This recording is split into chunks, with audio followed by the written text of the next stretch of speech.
¿Quieres conocer más de tus impuestos? ¿Saber de tus derechos como contribuyente? Sintonízate en Frecuencia Fiscal, un programa de análisis, difusión e investigación. ¿Eres emprendedor, estudiante o empresario? Frecuencia Fiscal es para ti. Te invitamos a ser parte de esta nueva cultura en los impuestos. ¡Comenzamos! Buenas tardes, bienvenidos a su programa Frecuencia Fiscal. Los saluda el contador público Hugo René Ortiz. Les recordamos nuestros datos de contacto, el correo electrónico dudas@frecuenciafiscal.com.mx, la página en Facebook Frecuencia Fiscal, el canal en YouTube Frecuencia Fiscal. Y bueno, antes de iniciar el programa del día de hoy, un tema importante. Si recordarán, el programa pasado hablamos de que la autoridad estaba cambiando el mecanismo donde los contribuyentes descargaban los XML, y esa automatización, esa facilidad que tenían los contribuyentes, pues se perdió porque la autoridad iba a sacar una nueva herramienta para principios de esta semana. Sin embargo, el mismo viernes, donde fue el programa, la autoridad ya se había pronunciado y dijo que iba a darle reversa, ¿no? Iba a sustituir el esquema anterior, lo iba a poner en funcionamiento para efectos de que ahora sí que mejorar el otro proceso, y ya que estuviera listo hacer ese switch. Entonces, hoy en día ya está funcionando el esquema anterior para todos aquellos contribuyentes que tenían alguna herramienta que les permitía o les facilitaba esta tarea, ya la pueden utilizar sin problema. Y bueno, entrando al tema del día de hoy, tiene que ver también con la serie de programas que hemos estado manejando en semanas anteriores. Si recuerdan, hablamos del tema de ingresos, luego posteriormente empezamos con deducciones, y de ahí fuimos desmenuzando lo que son los gastos, las inversiones, el costo de lo vendido, y el día de hoy toca el turno a inversiones, que contablemente es lo que se conoce como activos fijos, para lo cual tenemos como invitado al contador Mario Alberto Cedillo, quien es el responsable fiscal del Grupo Financiero Base. Mario, gracias por acompañarnos. ¿Qué tal, Hugo? Buenas tardes a todos. Y bueno, si te parece, Mario, empezamos con, pues, ¿qué es una inversión? ¿Qué es un activo fijo, no? ¿Cómo lo podemos definir? Sí, bueno, en la ley del impuesto sobre la renta tenemos, ahora sí, una definición específica que nos da la ley, y nos dice que es el conjunto de bienes tangibles que utilizan los contribuyentes para la realización de sus actividades, que no es otra cosa más que algo que utilices para obtener ingresos, ¿no? Al final, tus actividades lo que deben de generar es un ingreso. Y la otra constante es que se demeriten por el uso en el paso del tiempo. Así es. O sea, es algo que, me va una maquinaria, un carro, un mobiliario que pues voy a utilizar por varios años, por decirlo así. Sí, obviamente muchas veces depende también la política de la empresa, porque hay empresas que tienen políticas muy establecidas para determinar o clasificar lo que es un activo fijo, porque obviamente como puede ser un activo fijo para alguien una computadora, pues para otra persona puede ser un inventario, ¿no? Al final, muchas veces nos basamos únicamente en el monto de lo que cuesta el bien que estamos comprando, pero no necesariamente por el costo indica si es un activo fijo o va directo al gasto, ¿no?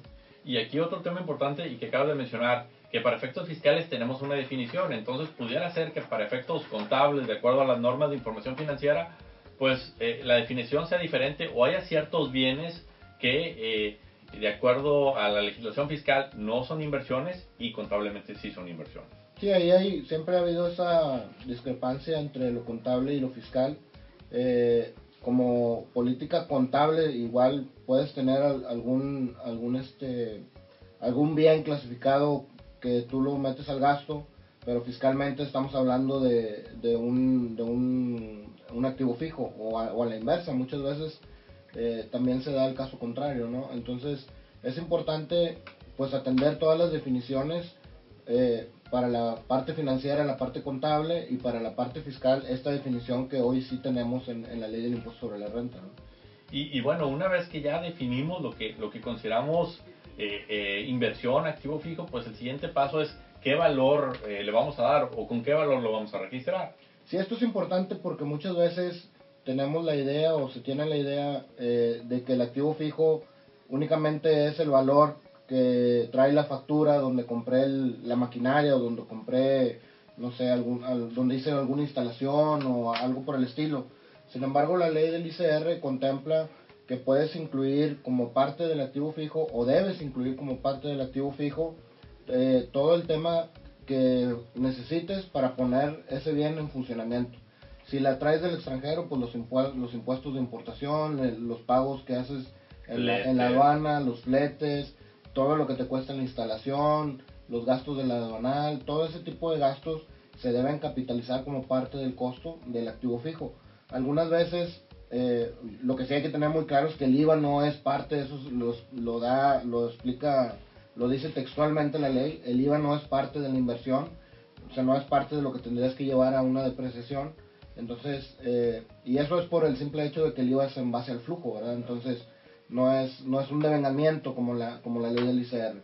Entonces, muchas veces nos basamos únicamente en la factura y todos los demás gastos, pues los mandamos al gasto.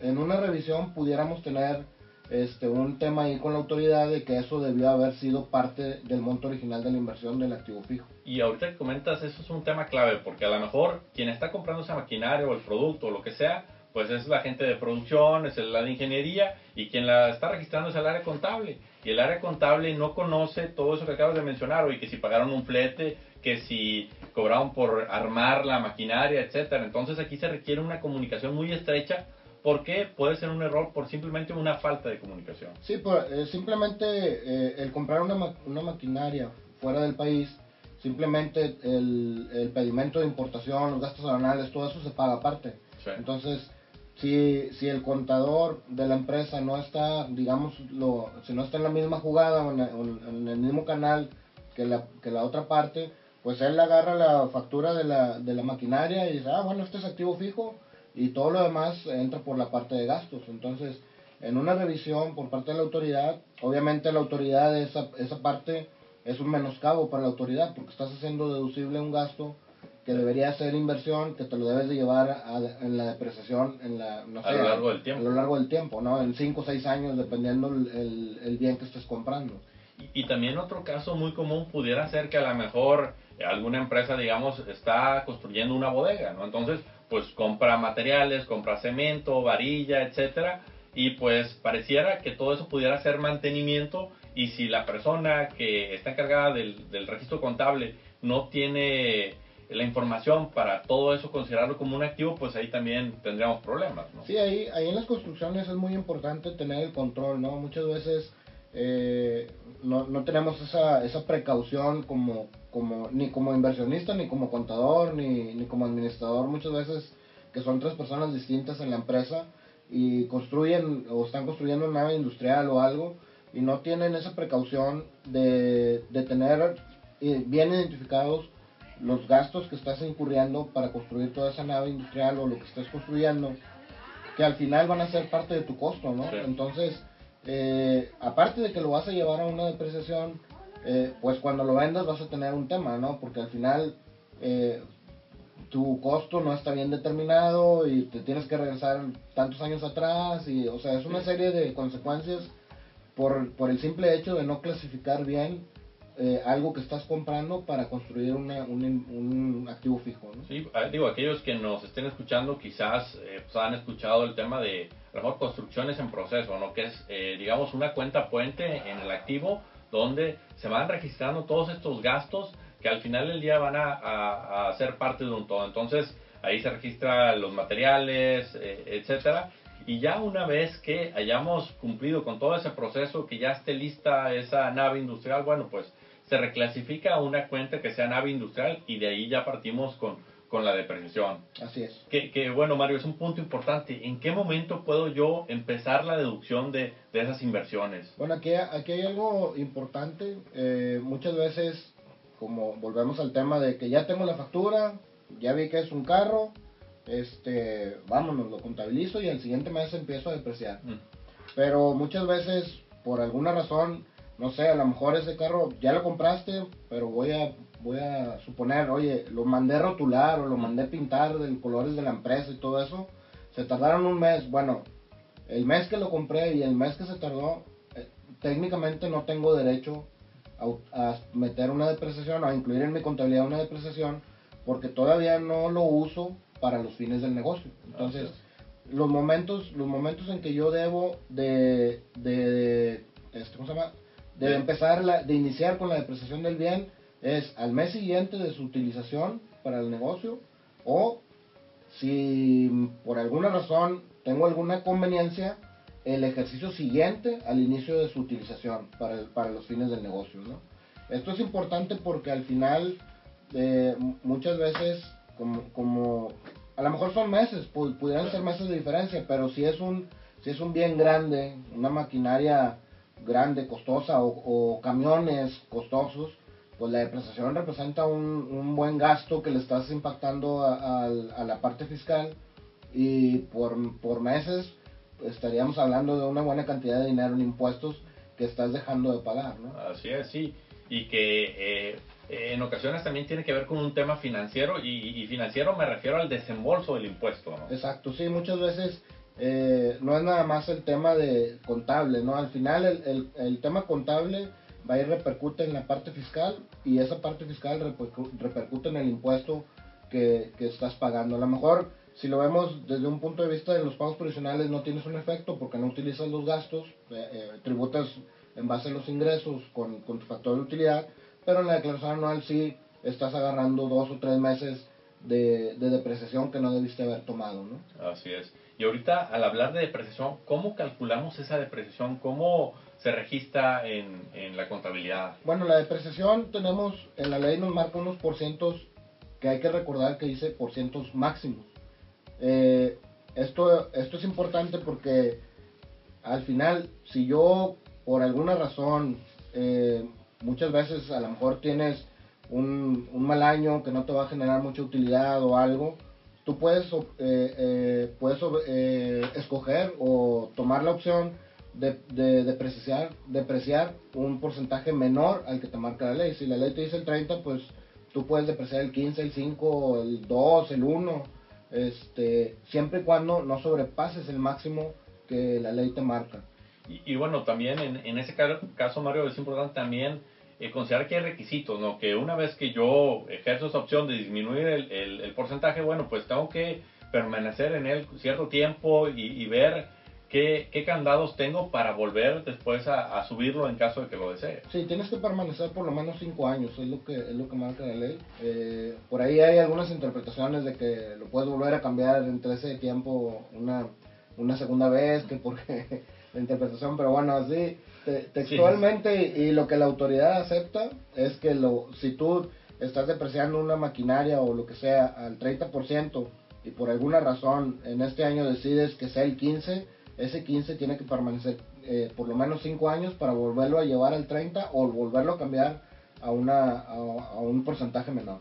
Digo, y nada más para ponerlo esto en términos financieros, ¿no? Un automóvil es el 25%. Entonces, si el automóvil vale 100 mil pesos y lo compramos en enero, o sea, digamos que lo compré el 1 de enero, tendría pues, los 12 meses para depreciarlo, que estamos hablando de 25 mil pesos. Entonces yo pudiera decir, voy a deducir menos por algún tema financiero, que el año no fue bueno, etcétera, y voy a guardar un colchoncito de esa deducción para posteriores ejercicios. Así es, eso muchas veces es dependiendo de la situación tanto financiera como fiscal de la empresa, para poder tomar esa opción y que te pueda servir, ¿no? Finalmente es una opción que ahí está.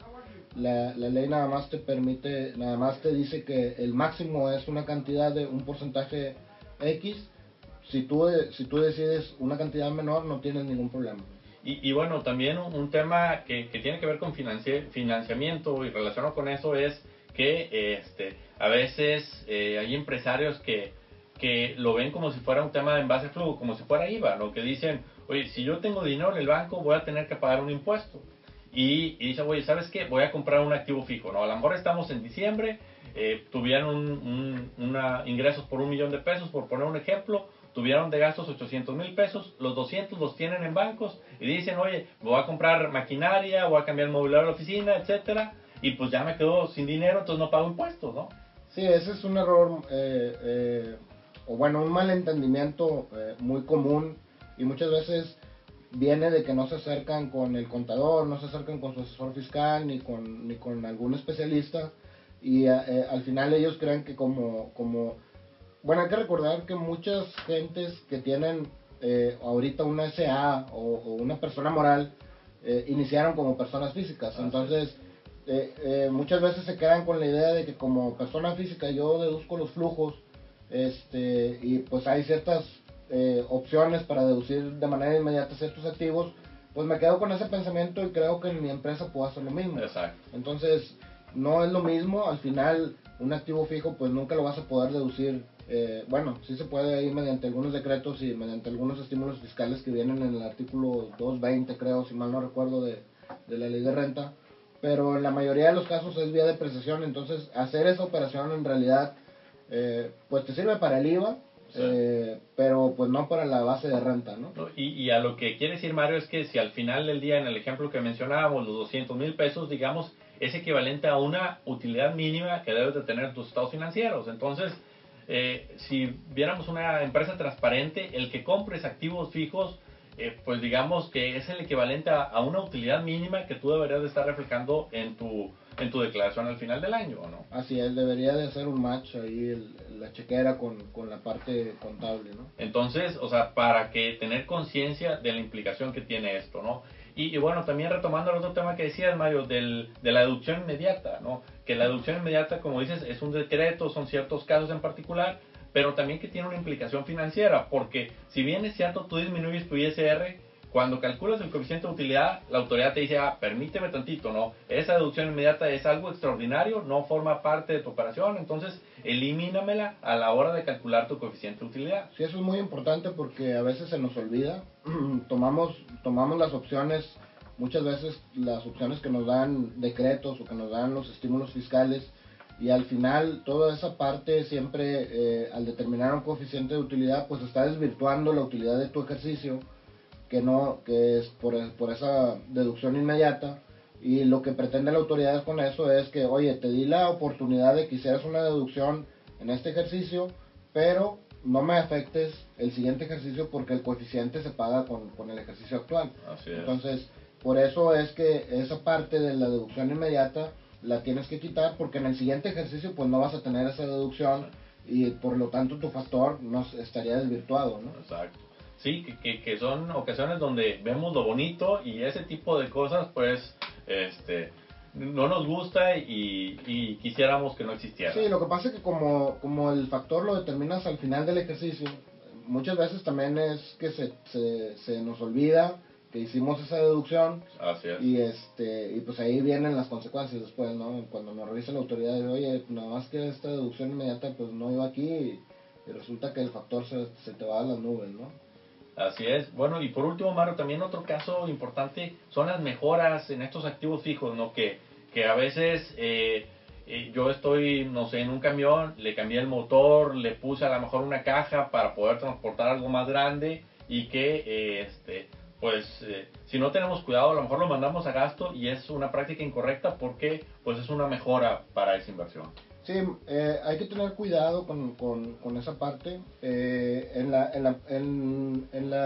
NIF, en las normas de información financiera, en el C6, te dice que las adaptaciones o mejoras de activos fijos son desembolsos que tienen el efecto de aumentar el valor del activo fijo existente, ya sea porque aumentan su capacidad de servicio, su eficiencia, prolongan su vida útil o ayudan a reducir los costos de operaciones futuras. Es decir, si yo tengo, como tú comentabas, un camión y, no sé, le cambio las bujías por ser un caso extremo, pues eso no es una adaptación o mejora, es algo que necesita para seguir funcionando bien. Exacto. Eso va al gasto, ¿verdad? Uh-huh. Ya en el caso de que pues le quito el motor y le pongo uno nuevo, sí, obviamente sin eso pues el camión no funcionaría, ¿no? Sí. Entonces eso ya es una mejora. Entonces eso va como no va como gasto, va como depreciación. Hay que tener bien claro lo que es lo que necesito para que el bien o la maquinaria o la inversión siga operando de su manera normal, a hacerle, por decir, si tenemos una planta de producción, uh-huh, y produzco, no sé, ahorita voy a decir, produzco carros de un carro normal, carrito normal, resulta que la maquinaria la adapto o la transformo, pero para construir camionetas, pues eso ya es una adaptación o mejora, porque ya cambió el sentido de la maquinaria. Entonces, hay que tener cuidado con eso porque esa parte no sería gasto, esa parte va a capitalización, va a la parte del activo fijo. Y también aquí otra vez volvemos que es importante la comunicación, ¿no? Porque a lo mejor quien está en la operación, en la planta, pues sabe de todo ese tipo de cosas, pero quien lo registra, si no se le informa de estas situaciones, pues a lo mejor lo va a registrar como mantenimiento, siendo que debería ser una inversión. Sí, muchas veces hay que tener en la mente que la persona que registra está en la oficina, ¿verdad? No está en el campo. No está en el campo, digámoslo así, de la planta. Entonces, pues él realmente lo que está viendo son facturas, son papeles. Muchas veces a lo mejor no saben ni qué es la maquinaria que compraste, ni qué hace. Ajá. Entonces hay que tener cuidado con eso, ¿no? Con la comunicación es muy básica en ese tipo de empresas para poder hacer una clasificación correcta. No, y a lo mejor también el criterio de la persona, no sé, que si de repente los mantenimientos rondan en una determinada cantidad y de repente ves facturas por cantidades superiores, pues oye, ¿qué pasó aquí? No, a ver, explíquenme, porque a lo mejor se da una de esas situaciones. Sí, es importante verlo desde el punto de vista que lo vería la autoridad. Muchas veces, pues yo sé que le queremos pegar el gasto para no pagar tanto impuesto, pero al final hay que pensar que en algún momento la autoridad nos pudiera revisar y en ese momento es cuando se nos presentarían los problemas, ¿no? Exacto, sí, ¿no? Y bueno, también tener en cuenta que al final del día las inversiones tienen una vida útil y vida útil me refiero no solo desde el aspecto fiscal, sino también a lo mejor por políticas de la empresa, cierta maquinaria, ciertos camiones se cambian cada X número de años y las voy a vender, entonces ¿qué implicación tiene la venta de esa inversión? Sí, bueno, la venta como sí es una enajenación y nosotros tenemos la obligación de acumular la ganancia fiscal que hubiésemos tenido. ¿Qué es la ganancia fiscal? Pues en cuanto estoy vendiendo mi bien contra lo que ya esté depreciado, bueno, sin que se considere lo depreciado, pero contra mi costo que me quede por depreciar, y esa sería la utilidad, ¿no? Al final, sobre esa base pagaría yo el impuesto, pero hay que tener cuidado porque muchas veces no enajenamos los bienes, simplemente dejan de ser útiles. Así es. Y en ese momento yo tengo derecho a deducir la parte que aún no deduzco. Entonces, muchas veces una maquinaria, oye, no, pues ya no voy a producir eso hasta dentro de 4 o 5 años. Bueno, en ese momento, si la maquinaria deja de producir, en ese momento yo técnicamente tendría el derecho de hacer una deducción del MOI que me falte por depreciar para esa maquinaria, ¿no? Entonces ahí puedes tener unas ventajas que estás dejando ir. Y volvemos al tema de la comunicación, ¿verdad? El que está adentro contabilizando debería de saber que esa maquinaria ya no se va a utilizar.